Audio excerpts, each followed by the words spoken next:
कोई मामला सामने आता है, मुख्यमंत्री अरविंद केजरीवाल यही मांग लेकर बैठ जाते हैं कि दिल्ली पुलिस और एंटी करप्शन ब्यूरो को दिल्ली सरकार के हवाले कर दिया जाए। हाल ही में दिल्ली में 2 मासूम बच्चियों से रेप के बाद भी केजरीवाल ने यही बात दोहराई।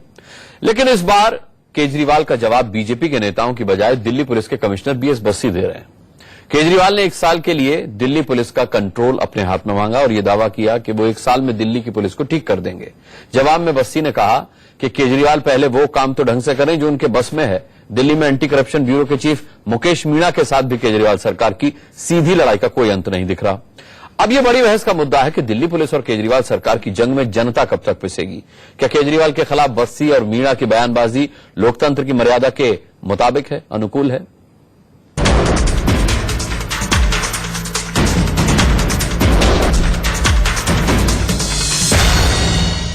दिल्ली की पुलिस सीधे प्रधानमंत्री जी के अंडर में आती है। आप दिल्ली पुलिस का कंट्रोल दिल्ली सरकार को दे दो, हम दिल्ली पुलिस की व्यवस्था ठीक करेंगे।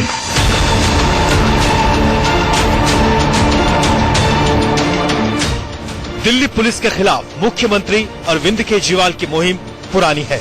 इस जंग में नया मोड़ सिर्फ ये आया है कि अब दिल्ली पुलिस के आला अफसर भी केजरीवाल के राजनीतिक बयानों का राजनीतिक जवाब देने लगे हैं। दिल्ली में क्राइम और करप्शन को लेकर केजरीवाल सरकार और दिल्ली पुलिस के बीच खुली जंग का नया दौर 2 बच्चियों से गैंगरेप की वारदात के बाद शुरू हुआ। अगर दिल्ली के अंदर महिलाएं सुरक्षित नहीं हुई, अगर दिल्ली के अंदर बलात्कार होते रहे, प्रधानमंत्री जी को चैन से सोने नहीं देंगे हम लोग। आपके पास समय नहीं है, आप जिद छोड़िए और दिल्ली पुलिस का कंट्रोल 1 साल के लिए दिल्ली सरकार को आप देके देखिए। अगर हम दिल्ली के अंदर अपराध व्यवस्था को कम करने में 1 साल में नाकाम हो जाएं, तो वापस ले लीजिएगा। केजरीवाल के इस बयान पर प्रधानमंत्री, गृह मंत्री या फिर दिल्ली के राज्यपाल कोई जवाब देते तो बात समझ में आती। लेकिन इस बार केजरीवाल को राजनीतिक जवाब देने की जिम्मेदारी खुद दिल्ली पुलिस के कमिश्नर ने उठा ली। दिल्ली पुलिस के कमिश्नर बीएस बस्सी ने मासूम बच्चियों से रेप की वजह बताते हुए केजरीवाल सरकार को ही कटघरे में खड़ा कर दिया। Police is part of community और बिना कम्युनिटी की मदद से हम कोई भी काम करने में सफल नहीं हो सकते और कम्युनिटी के अंदर में सरकार भी शामिल है। हजारों माएँ ऐसी हैं जिनको अपने बच्चों को अकेला छोड़ के जाना पड़ता है, ना उनकी वहाँ पे सास है, ना उनका कोई घर में कोई बड़ा है। Just told you that this is nothing but a political positioning which is understandable on his part because he has been seeking control of Delhi police. Delhi में भ्रष्टाचार रोकने की बजाय एंटी करप्शन ब्यूरो पर कब्जे की जंग भी जारी है। पिछले हफ्ते एसीबी के जॉइंट कमिश्नर मुकेश कुमार मीणा ने केजरीवाल सरकार के खिलाफ कानूनी कार्रवाई करने की चेतावनी दी, तो जवाब में केजरीवाल सरकार ने मीणा को नोटिस जारी कर दिया। अब इस मोर्चे पर भी पुलिस कमिश्नर बीएस बस्सी ने केजरीवाल सरकार के खिलाफ पहले ट्विटर पर यह कहकर मोर्चा खोला कि 6 मंत्रियों के रहते हुए भी दिल्ली में करप्शन जारी है। बाद में उन्होंने भ्रष्टाचार के खिलाफ दिल्ली पुलिस की इनामी योजना का ऐलान कर दिया। अगर आपके पास कोई ऑडियो वीडियो एविडेंस है पुलिस वालों के खिलाफ तो उसको 991064 पे दें। आज से हम अनाउंस करने वाले हैं फॉर योर इन्फॉर्मेशन कि जो भी व्यक्ति किसी पुलिसकर्मी के खिलाफ ऑडियो वीडियो एविडेंस देगा बेईमानी का, उसको 25,000 रुपया इनाम दिया जाएगा। दिल्ली में पुलिस और केजरीवाल सरकार के बीच जारी खींचतान के लिए बीजेपी केजरीवाल सरकार को ही जिम्मेदार बता रही है, जबकि आम आदमी पार्टी का आरोप है कि अफसरों के ट्रांसफर में केंद्र सरकार की मनमानी से केजरीवाल सरकार काम नहीं कर पा रही। ये बाल बच्चों का खेल है क्या कि हम करे सो कायदा, हमें मन में आ रहा है तो हमें 1 साल दे दो, नहीं हो तो हमसे ले लो। इस प्रकार का व्यवहार कभी नहीं होता है। पर केजरीवाल जी तो किसी को भी सलाह दे सकते हैं, वो तो ओबामा को भी सलाह दे सकते हैं, चाइना के प्राइम मिनिस्टर को भी सलाह देने का उनका अधिकार। ईमानदारी से काम करना, लोगों की समस्याओं को सुलझाना, जो वायदे आपने दिल्ली की जनता से किए हैं गुड गवर्नेंस के लिए, गवर्नेंस नाम की कोई चीज नहीं है। केवल और केवल आरोप, केवल और केवल टकराव। दिल्ली की सरकार एक असंवैधानिक कार्य कर रही है और जिस तरह से उन्होंने एसीबी चीफ को मीमो दिया है 10 दिन में जवाब देने के लिए, वो गैर संवैधानिक है, उनके अधिकार क्षेत्र से बाहर है। दिल्ली के पुलिस कमिश्नर है, वो भारतीय जनता पार्टी के वरिष्ठ नेता की तरह काम कर रहे हैं। उनको रिटायरमेंट के बाद हो सकता है कहीं पोस्टिंग लेनी होगी।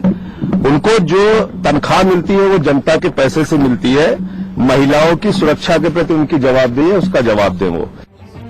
अब बड़ा सवाल ये है कि दिल्ली की जनता आखिर केजरीवाल सरकार और दिल्ली पुलिस के बीच कब तक पिसेगी। केजरीवाल सरकार के खिलाफ दिल्ली पुलिस के कमिश्नर बीएस बस्सी और एसीबी के जॉइंट कमिश्नर मुकेश कुमार मीणा की बयानबाजी क्या लोकतांत्रिक मर्यादा के लिहाज से ठीक है? Bureau report, India news. आइए बड़ी बहस में इस मुद्दे पर चर्चा करते हैं। हमारे साथ आज चर्चा में मेहमान होंगे सरदार आरपी सिंह साहब, नेशनल सेक्रेटरी हैं भारतीय जनता पार्टी के। राघव चड्ढा हमारे साथ हैं, आम आदमी पार्टी के स्पोक्स पर्सन। आलोक शर्मा हैं स्टूडियो में मेरे साथ हैं, कांग्रेस के स्पोक्स पर्सन। रंजना कुमारी हमारे साथ कुछ ही देर में जुड़ेंगी, सेंटर फॉर सोशल रिसर्च की डायरेक्टर। और स्टूडियो में retired IPS officer Gautam Kaul साहब मेरे साथ मौजूद हैं। मैं सभी का बहुत बहुत स्वागत करता हूं। और सबसे पहला सवाल आरपी सिंह साहब मैं आप ही से पूछना चाहूंगा कि जिस तरीके की बयानबाजी आजकल बस्सी साहब और मीणा साहब केजरीवाल साहब के खिलाफ कर रहे हैं, आपको क्या लगता है कि लोकतंत्र की मर्यादा के अनुकूल है ये बयानबाजी, वो टिप्पणियां जो वो कर रहे हैं?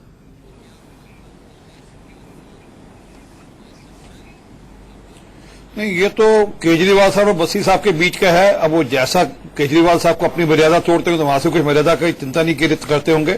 तो मैं ये मानता हूं कि दिल्ली पुलिस को अपनी एक मर्यादा के अनुसार रहना चाहिए। जो एक अधिकारी के नाते से, एक एडमिनिस्ट्रेटिव आईपीएस ऑफिसर के नाते से, प्रशासनिक अधिकारी के नाते उनको एक मर्यादा के अनुसार रहना चाहिए।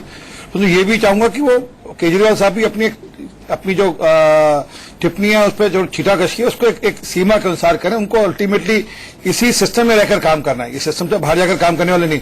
और जब दिल्ली से वोट मांगने गए थे, दिल्ली जनता से वोट मांगने गए थे, तब उनको एक जानकारी थी, वो एक प्रशासनिक अधिकारी खुद रहे हैं, उनको जानकारी थी कि उनकी लिमिटेशन क्या है, उनके पास क्या क्या अधिकार है, क्या क्या अधिकार नहीं है।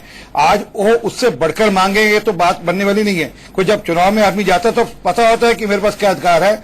कल ऐसा तो नहीं होता कि हिंदुस्तान का प्रधानमंत्री के कि मैं तय करूंगा कि अमेरिका के अंदर क्या होगा, या एक प्रदेश का मुख्यमंत्री के मैं तय करूंगा देश कैसे चलेगा। तो आपको अपनी सीमाएं पता है, उस सीमा में काम करने को आपको, आप जब वोट ले गए तो आपको सीमा पता थी। आज आप बोले नहीं, आज तो हमको हमारी मर्जी से हमारे को तो दिल्ली पुलिस हमारे अंदर अधीन होनी चाहिए। क्यों अधीन होनी चाहिए? क्योंकि आपके कुछ विधायक ऐसे हैं जो कि अलग अलग संगीन मामलों में लिप्त हैं, उनको बचाने के लिए दिल्ली पुलिस आपको चाहिए। अन्यथा अगर काम करना हो तो 10 चीजें हैं, 10 तरीके हैं, मिलजुल कर अच्छे ढंग से दिल्ली की सेवा करने के 10 तरीके हैं काम करने के। ठीक है, मैं राघव चड्ढा आऊंगा आपके पास, लेकिन उससे पहले आलोक शर्मा साहब, मुझे लग रहा है आरपी सिंह साहब इस बात से असहमत कम है कि मीणा साहब और बस्सी साहब को केजरीवाल साहब के खिलाफ टिप्पणी नहीं करनी चाहिए, बल्कि इस बात से गुस्से में ज्यादा है कि केजरीवाल साहब बस्सी साहब के खिलाफ क्या बोलते हैं या मीणा साहब के खिलाफ क्या बोलते हैं।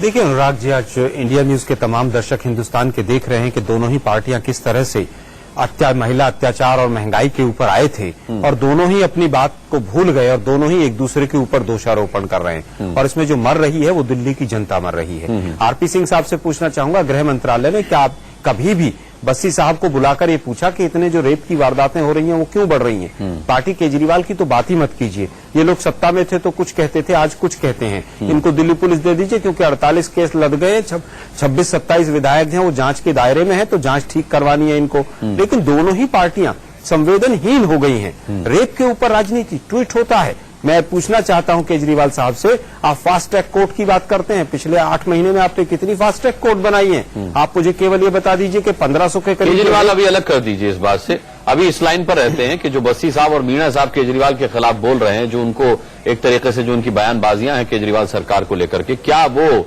संवैधानिक तरीके से आप ठीक ठहराते हैं? देखिए, मैं समझता हूं दिल्ली एक केंद्र शासित प्रदेश है और केंद्र शासित प्रदेश में किस तरह से कानून व्यवस्था होनी चाहिए, business of transaction rules, NCR government का पूरी तरह से फिक्स्ड है और दोनों ही सरकारी मुलाजिम हैं।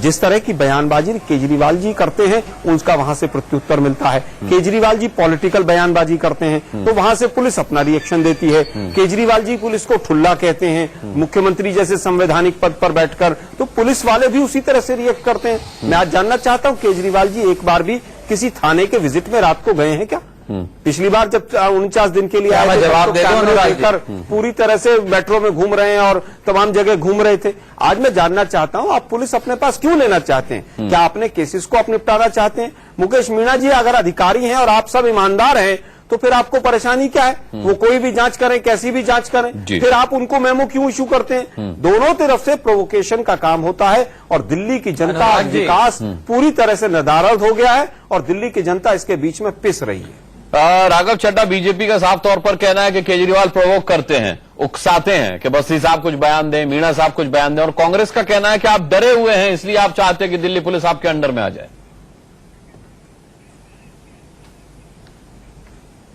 जी, थोड़ा समय दीजिएगा।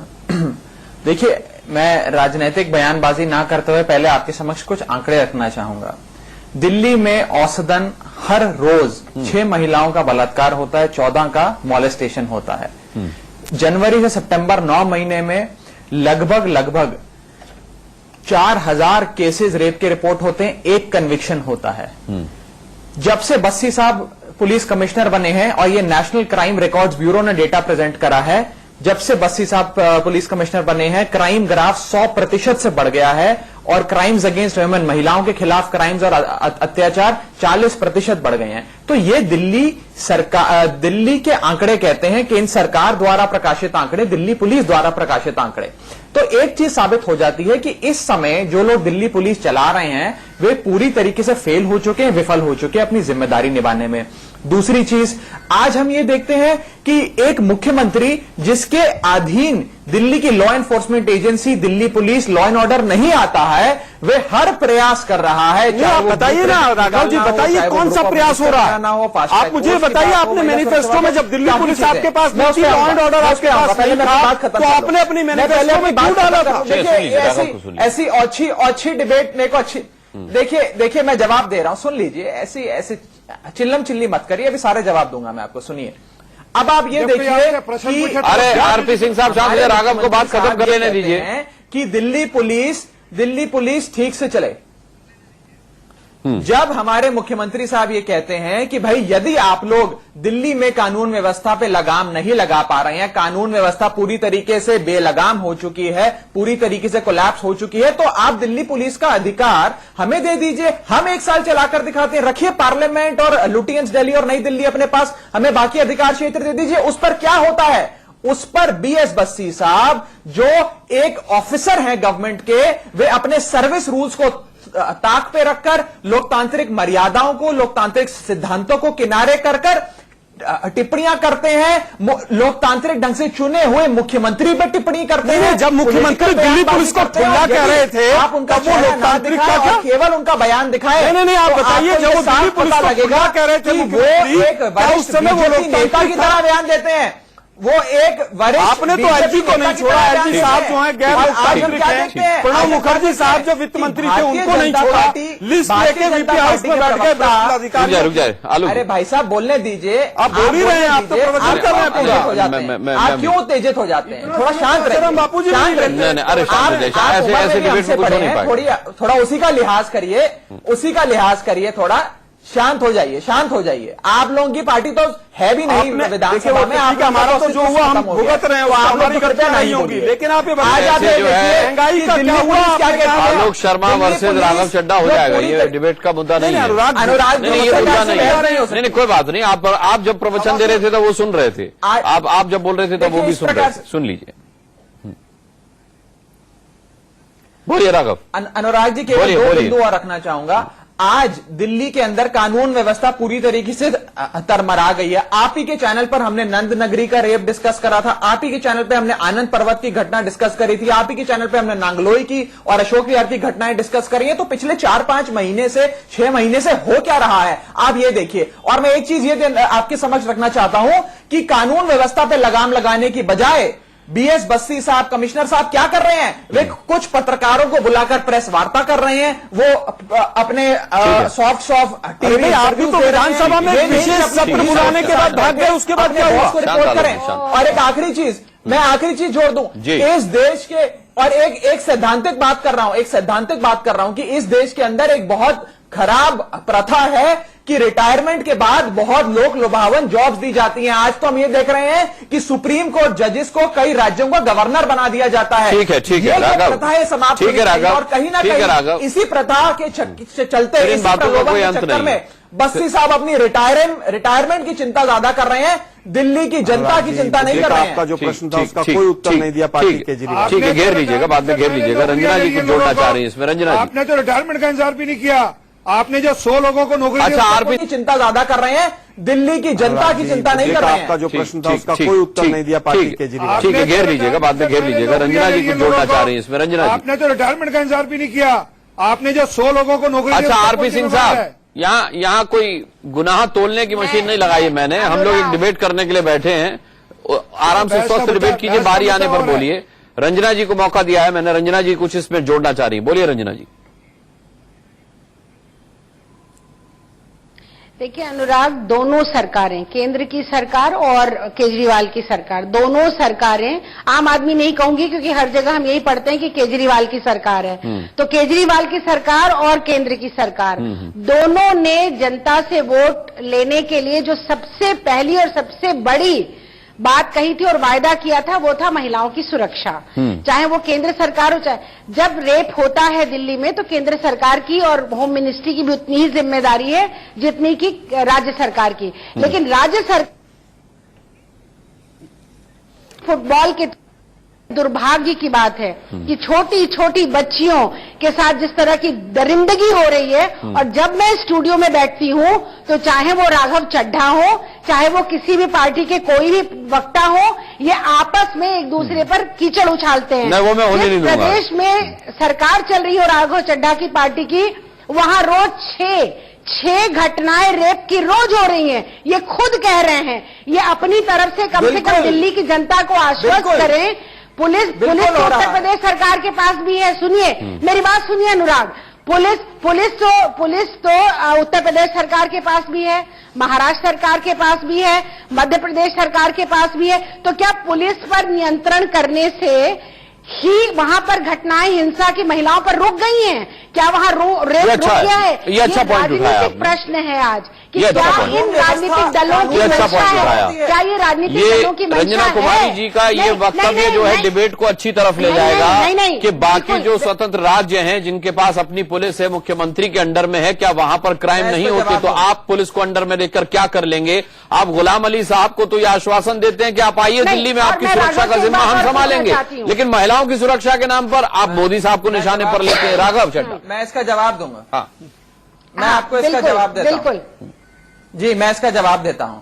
देखिए, आज आपको कानून व्यवस्था पे लगाम लगाने के लिए और दिल्ली में कानून राज स्थापित करने के लिए क्या चाहिए? आपको राजनीतिक इच्छा शक्ति चाहिए, आपको राजनीतिक इच्छा शक्ति चाहिए। आज अफसरों तो जब आप गुलाम अली को सुरक्षा दे सकते हैं तो वो राजनीतिक इच्छा शक्ति तो है आपके अंदर, लेकिन जब आप महिलाओं को सुरक्षा देने के लिए मोदी पर निशाना साधते हैं, राजनीतिक स्वार्थ सिद्धि हो जाती है आपकी। हाँ, मैं दे रहा हूं। राजनीतिक इच्छा शक्ति स्वार्थ सिद्धि में बदल जाती है। सुन लीजिए राघव जी, मैं आपको बता रहा हूं। रंजना जी जरा शांत हो जाइए, हमने आपकी बात सुन ली है, आप हमसे उम्र में बड़ी हैं, इसी का लिहाज करिए, शांत हो जाइए। आपके सदैव से लेकर आम आदमी पार्टी के प्रति एक खास प्रकार के विचार है, मैं उनमें नहीं जा रहा, आप मुझे बोलने दीजिए। मैंने आपकी पूरी बात सुन ली है, मैंने आपकी पूरी बात सुन ली है, मैंने आपकी पूरी बात सुनी है, मैंने आपको नहीं रोका मैडम, मैंने आपको नहीं रोका, मैंने आपको नहीं रोका, आप हमारी बात सुन लीजिए। नहीं तो फिर दोनों को नहीं बोल कैसे बात हो सकती है? अगर आप मेरी बात नहीं,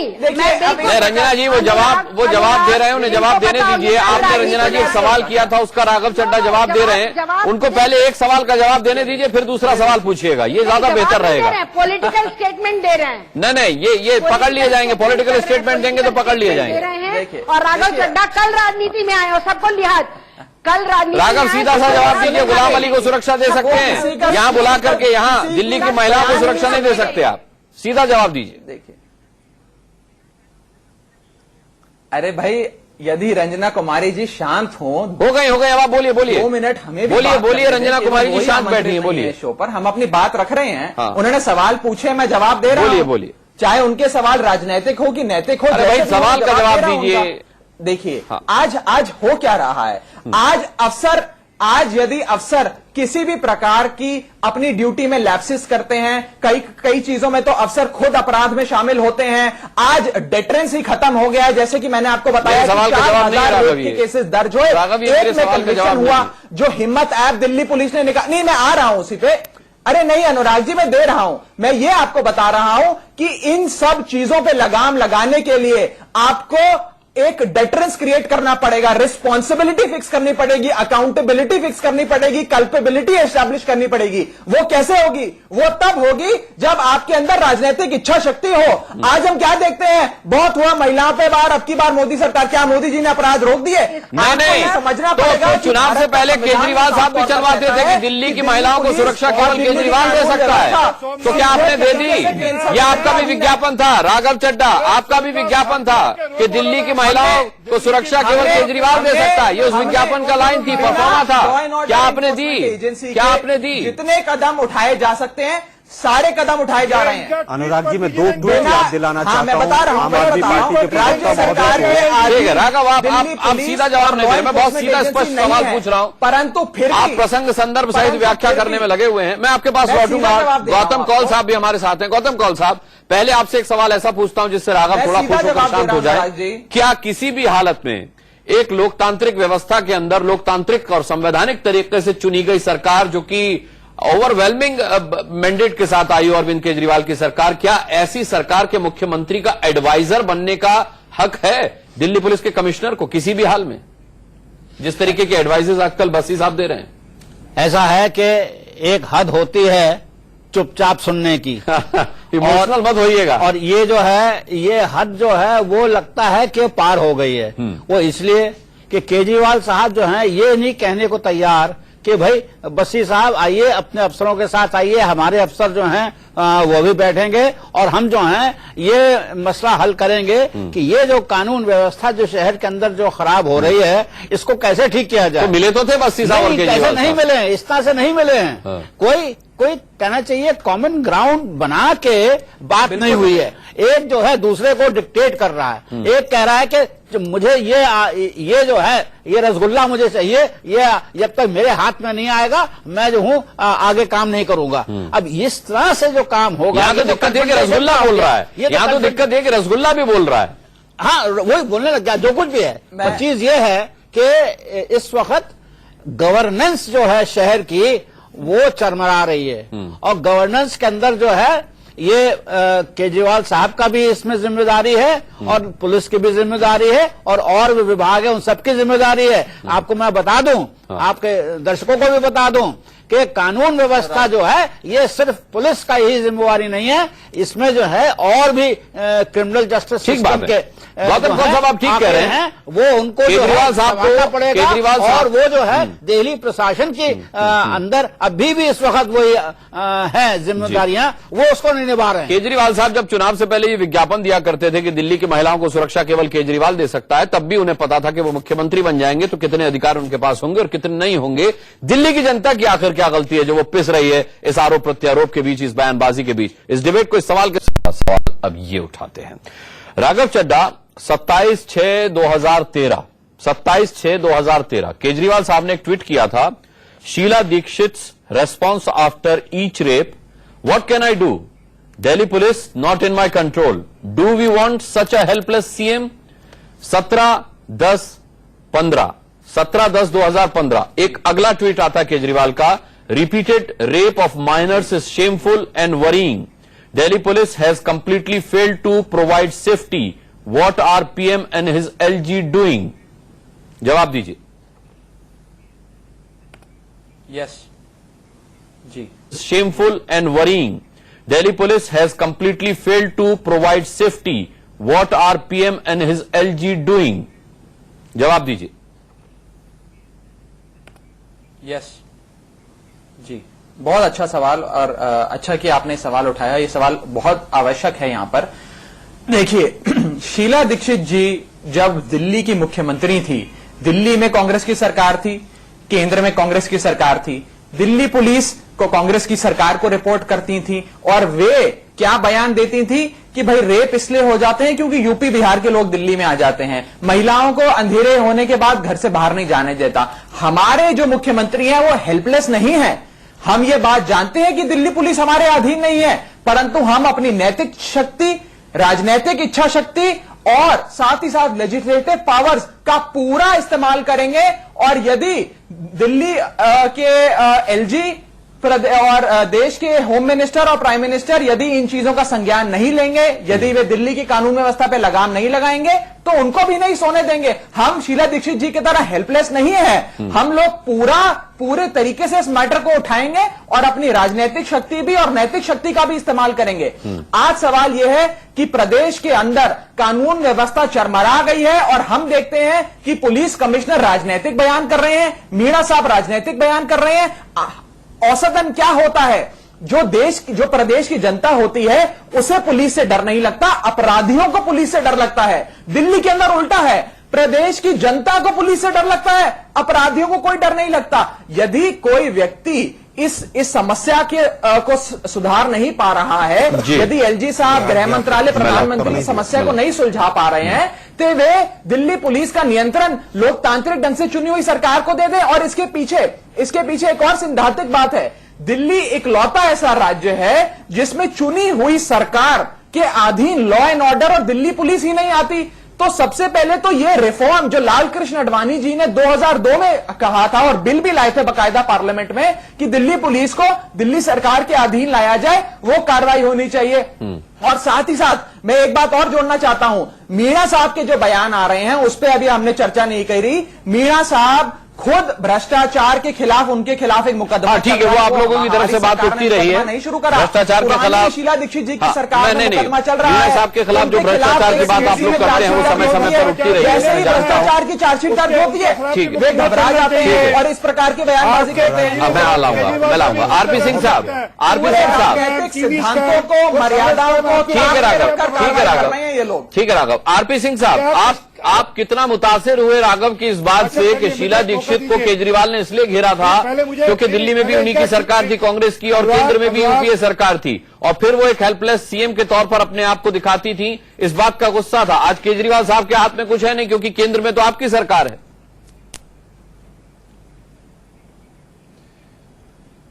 मैं अनुराग, इनका एक ट्वीट, सर आप एक ट्वीट मिस करके इनका एक ट्वीट आया था जनवरी 2015 को।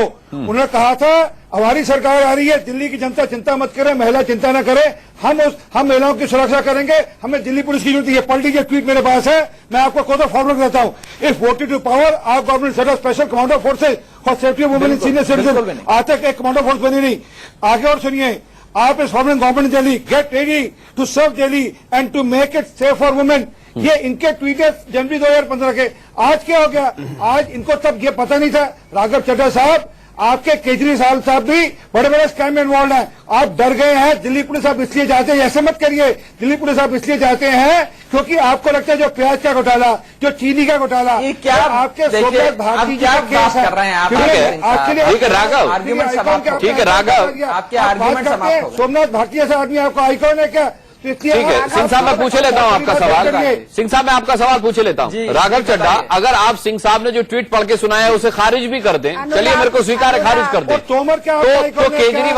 तो केजरीवाल चुनाव से पहले ये विज्ञापन टीवी चैनल्स पर क्यों दिया करते थे कि दिल्ली की महिला की सुरक्षा केवल केजरीवाल कर सकता है? ये क्यों कहते थे जब उन्हें पता था कि मुख्यमंत्री बनने के बाद भी पुलिस पर उनका कंट्रोल नहीं रहेगा? किस आधार पर आपने दिल्ली की महिलाओं से वोट लिए ये कहकर कि आपकी सरकार बनी तो आप उनकी सुरक्षा करेंगे? मैं भी आपकी चर्चा में हूं। आप हमारे जी देखिए, जो हमारी एडवर्टाइजमेंट है, मैं चाहूंगा कि आपका चैनल हमारी एडवर्टाइजमेंट चलाए। हमने ये अवश्य कहा था कि हम महिला सुरक्षा के लिए कई सारे कदम उठाएंगे, परंतु केवल इन कदम उठाने से ही महिला सुरक्षा हो जाएगी ऐसी कोई बात नहीं कही थी, क्योंकि लॉ एंड ऑर्डर जो है वो दिल्ली पुलिस के अधीन है। दिल्ली पुलिस और लॉ एंड ऑर्डर दिल्ली सरकार के अधीन आता ही नहीं है, ये देश का संविधान कहता है। परंतु हां, हमने वादे करे थे, हमने वादे कहा था कि बस मार्शलों की नियुक्ति होगी और बस में वो कार्रवाई वो काम हो चुका है। हमने कहा था महिला सुरक्षा दल बनेगा, 4000 सिविल डिफेंस वॉलंटियर्स को लगाकर महिला सुरक्षा दल बन चुका है। हमने कहा था कि जेंडर सेंसिटाइजेशन प्रोग्राम होंगे, वो प्रोग्राम स्कूलों में शुरू हो गए। तो ये कई सारी चीजें शुरू हो चुकी हैं और एक ग्रुप ऑफ मिनिस्टर्स और बनाया गया है जो फास्ट ट्रैक फोर्स बना रहा है दिल्ली के अंदर, जो स्पेशल पुलिस ठीक है राघव, आपने बहुत अच्छे से समझा दिया सब। लेकिन मैं आपको बता दूं, उपायों के विज्ञापन अलग रहे होंगे। मैं तो उस पट्टी की बात कर रहा हूं जो एडीवीटी के साथ चलता था कि दिल्ली की महिला को सुरक्षा केवल केजरीवाल दे सकता है। केजरीवाल दे सकता है, मुझे बोलना अच्छा नहीं लग रहा, लेकिन उस विज्ञापन के अल्फाज ही ये थे कि केजरीवाल दे सकता, केवल केजरीवाल दे सकता। बहरहाल आलोक शर्मा साहब, ये वादे करने से पहले क्या नहीं सोचा होगा केजरीवाल ने? जिन उपायों की बात आज राघव चड्ढा इतने अच्छे से करके, हमको पता था कि अगर हमारी सरकार बन जाएगी तो हमारा कंट्रोल नहीं रहेगा, फिर हम क्या क्या कदम उठाएंगे, क्या क्या उपाय उठाएंगे। क्या दिल्ली की जनता को दिग्भ्रमित नहीं किया गया ये कहते हुए कि सुरक्षा हम देंगे? जैसा आरपी सिंह साहब भी एक ट्वीट पढ़ रहे हैं, उन्होंने ये भी कहा है केजरीवाल साहब के एक ट्वीट को पढ़ते हुए कि उसमें यह लिखा है कि केजरीवाल ने कहा था हमें दिल्ली पुलिस की जरूरत नहीं है दिल्ली की महिलाओं की सुरक्षा करने के लिए। देखिए, पार्टी केजरीवाल का एक ट्वीट ये भी आया था कि क्या दिल्ली में जो रेप हो रही है, क्या उसके लिए शीला दीक्षित जी जिम्मेदार नहीं है? ये सवाल उठाया गया था। केंद्र में किसकी सरकार है, दिल्ली में किसकी सरकार है, उससे कोई मतलब नहीं है। आपने क्या वायदे किए थे? आप दिल्ली पुलिस चाहते हैं, क्यों चाहते हैं आप? आपको नहीं पता कि क्या संविधान में क्या प्रावधान है? दूसरों को सबको संविधान का पाठ पढ़ा देते हैं, लेकिन दिल्ली पुलिस हमें चाहिए। क्यों चाहिए भाई? मैं केवल ये कहना चाहता हूं, आपने जो जो कदम उठाए, आज ही आपके एक विधायक के ऊपर 50,000 का जुर्माना लगा, क्या उसको बचाने के लिए करना चाहते हैं क्या आप? आपने कहा जीओएम बना दिया साहब हमने। आपका ट्वीट आप याद कीजिए, जब यूपीए की सरकार ग्रुप ऑफ मिनिस्टर बनाया था इसी मुद्दे पर, निर्भया केस में, तो केजरीवाल साहब और आपके तमाम जो आज सिपले सलाहकार बने हुए, मंत्री बने हुए, उन्होंने क्या कहा था कि रंगाई पुताई का काम बंद कीजिए। आज आप क्या कर रहे हैं? आपने पिछली बार रेप हुआ तो क्या किया? विधानसभा का एक विशेष सत्र आनंद फानन में बुला के, उसके बाद क्या हुआ? 3 महीने हो गए उस विशेष सत्र को। अलका लांबा जी आपकी एक प्रवक्ता है, बड़बोला प्रवक्ता, वो पता नहीं क्या क्या कह के महिला होते हुए, मैं बिल्कुल ऐसी बात मत बोली, प्रवक्ता काफी हैं, अनुराग जी महिला होते हुए उन्होंने पता नहीं क्या क्या किस तरह के शब्दावली का इस्तेमाल किया। खैर आप मत कीजिए, आप भी उसी कतार में शामिल हो जाएं। मैं कहना चाहता हूँ, आज इन्होंने एक नया विवाद महिलाओं के ऊपर आज राष्ट्रीय अखबारों में फ्रंट पेज छपा है, ये आपत्तिजनक, सरकार एक विशेष थाना बनाएगी, जीओएम ये तय करेगा। अरे भाई, आप विशेष थाना बनाएंगे क्या? दिल्ली पुलिस के खिलाफ आप एक और मुहिम छेड़ना चाहते हैं? आप टकराव को कम क्यों नहीं करना चाहते हैं? आप कोई भी एक इसी तरह की संवैधानिक संस्था इस तरह की बनाइए जिस पर दिल्ली पुलिस के लोग भी आए, आपके अधिकारी भी हों, जैसा कौल साहब ने भी कहा। आपने एक भी उस तरह का प्रयास नहीं किया है। आप केवल और केवल टकराव करते हैं, राजनीति करते हैं आप रेप करते हैं, रेप के ऊपर भी रेप होता है दिल्ली के अंदर, उसके ऊपर भी आप राजनीति करते हैं। मैं समझता हूं ये आपका नेचर बन गया है। आप कहते हैं साहब हम किसी को सोने नहीं देंगे, हम चैन से नहीं बैठने देंगे। अरे भाई, जो आपने 67 विधायक आए हैं जिस काम के लिए, आप वो कर लीजिए ना। हम इसको चैन से नहीं बैठने देंगे, हम उसको चैन से नहीं बैठने देंगे। मैं समझता हूं आपकी नियति ही है, आपका डीएनए ही ऐसा हो गया है कि हमें सबसे झगड़ा करना है।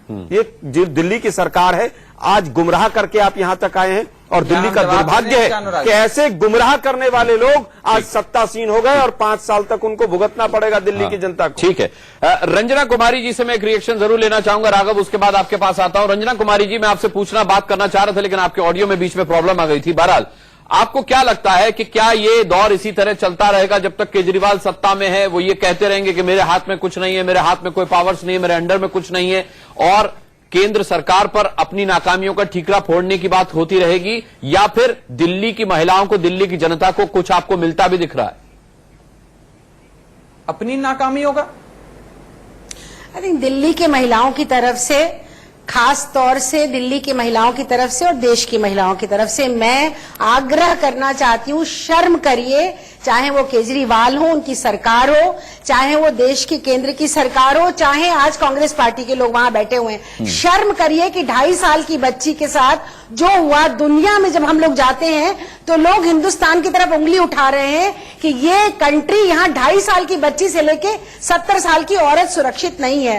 केजरीवाल असहाय है, केंद्र सरकार असहाय है, कांग्रेस असहाय थी। ये लोग कुछ कर नहीं सकते। एक रोड मैप तो बताएं राघव चड्ढा। उम्र का लिहाज तो मुझे सिखा रहे हैं, उनको इतना तक मालूम नहीं कि भारत की संस्कृति में बड़े की उम्र का लिहाज किया जाता है। विदेश में पढ़े हैं, 2 साल पहले राजनीति में आए, शायद जानकारी नहीं है देश की। लेकिन इस तरह की बात करने के पहले आप जब टीवी पर आए तो आप टीवी पर आए, राघव चड्ढा शांत रहिए। आप टीवी पर आकर के आप शांत रहेंगे। आपकी बात, आपका लंबा चौड़ा भाषण हमने धैर्य से सुना। हमसे बर्दाश्त नहीं है कि 2.5 साल की बच्ची, 3 साल की बच्ची, 6 साल की बच्ची के साथ रेप होता है और आप लोग टीवी पर बैठ करके इस तरह की घटिया बातें देश के सामने, दिल्ली की जनता के सामने करते हैं, ये बिल्कुल बर्दाश्त के काबिल नहीं है महिलाओं के लिए। और आप लोग ये बंद करिए, आप रोड मैप बताइए, आप बताइए कि आप क्या करने जा रहे हैं दिल्ली के अंदर। हम लोग भाषण सुनने के लिए, कार्यक्रम में मैं यहाँ भाषण सुनने के लिए नहीं बैठती हूँ राघव चड्ढा का या किसी और का, मैं इसलिए यहाँ आती हूँ कि देश की जनता, दिल्ली की जनता जवाब चाहती है। 14% यहाँ जो देश के दुनिया की आती थी टूरिस्ट आ नहीं रही है। नहीं, आपके पास जवाब नहीं है, आप राजनीति करते हैं, आप सिर्फ राजनीति और आप राजनीति, आप पॉलिटिकल विल की बात कर रहे हैं। रंजना जी ने जो सवाल उठाए हैं राघव उसका जवाब देना चाहते हैं, मैं राघव से जवाब लूंगा। गौतम कौल साहब से भी एक बहुत अहम सवाल मैं पूछूंगा एक छोटे से ब्रेक के बाद।